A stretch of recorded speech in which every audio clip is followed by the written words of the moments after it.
Blessings. Welcome to all my new subscribers and welcome back to all who were here before.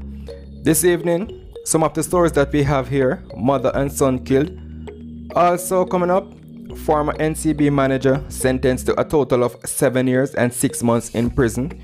And remember that if you're new to the channel, if it is your first time over here, please I'm asking you to subscribe, plus click the notification bell, and while doing so, select option all, so that way you'll be first in line to be notified about each and every activity on our channel.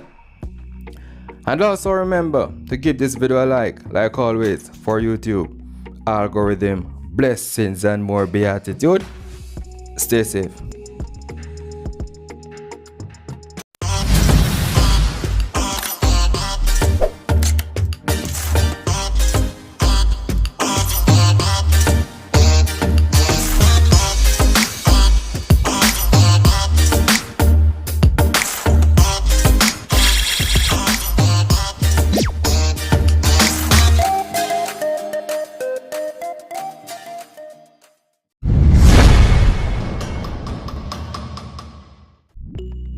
Now, as I was browsing Kingston, I stumbled upon an incident where 60-year-old Beverly Summerville and her son Jonah Byfield was shot and killed when gunmen entered their house.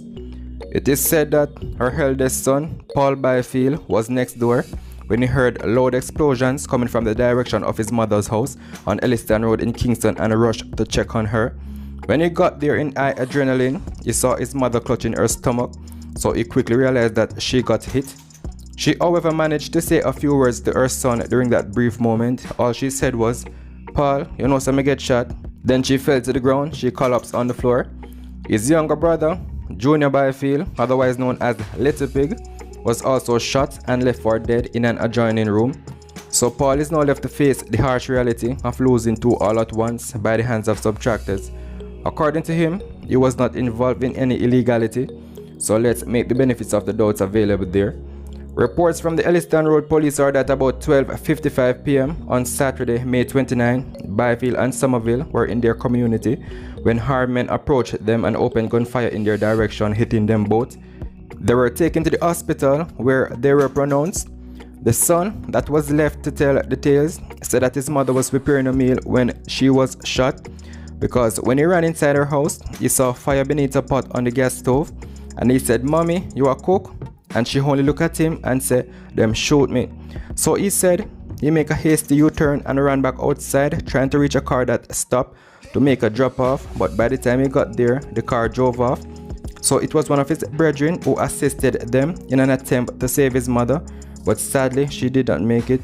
So the son, as he continues to voice his grievances, he said that they didn't have to take out his mother like this because she was just preparing a meal.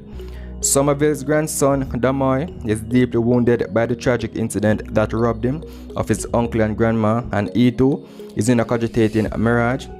He told the media that he slept at the house every night with his grandmother and uncle, even though sometimes they're not on good terms, as in he and Miss Summerville, his grandmother. But put all differences aside, he explains that his grandmother would always cook his dinner, but his uncle was like his best friend.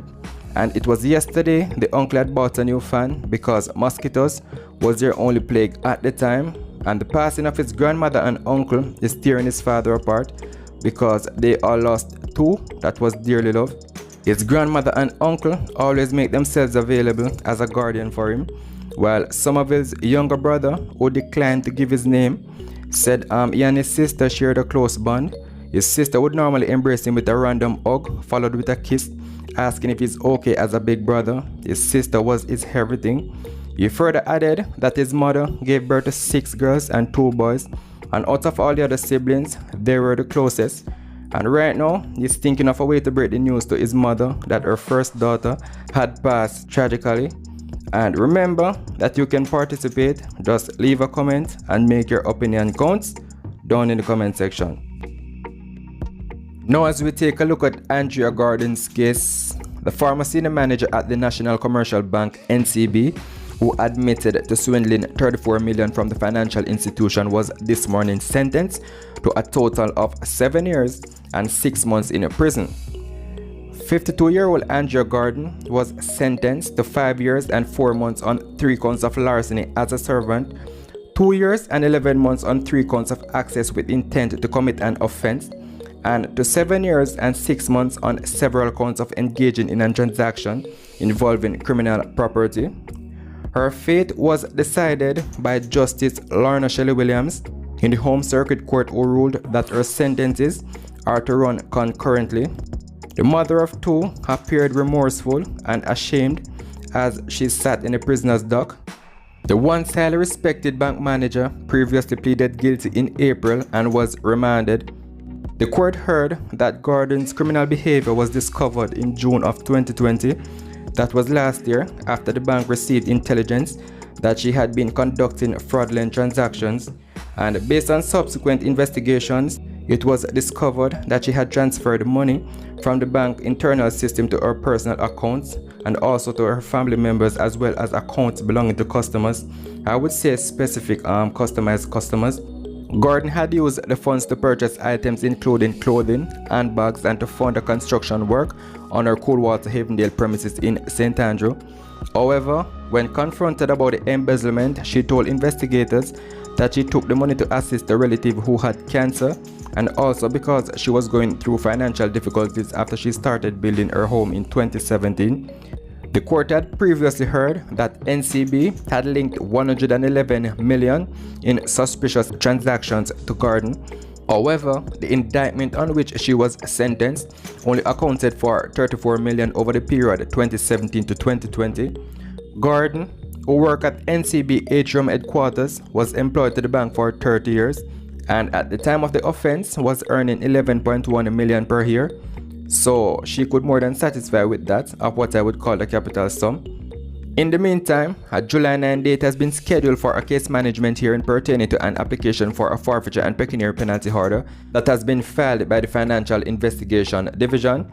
And of course, that is where they will decide what will happen to all the assets that the money was used to buy, aid, or service. So leave a comment and make your opinion count down in the comment section.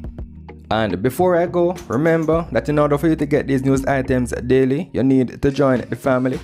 And it's quite easy. All you have to do is remember that if you're new to the channel, if it is your first time over here, please I'm asking you to subscribe. Plus, click the notification bell, and while doing so, select option all. So that way, you'll be first in line to be notified about what? Each and every activity on our channel. And also remember to give this video a like always, for YouTube algorithm. Blessings and more beatitude. Stay safe.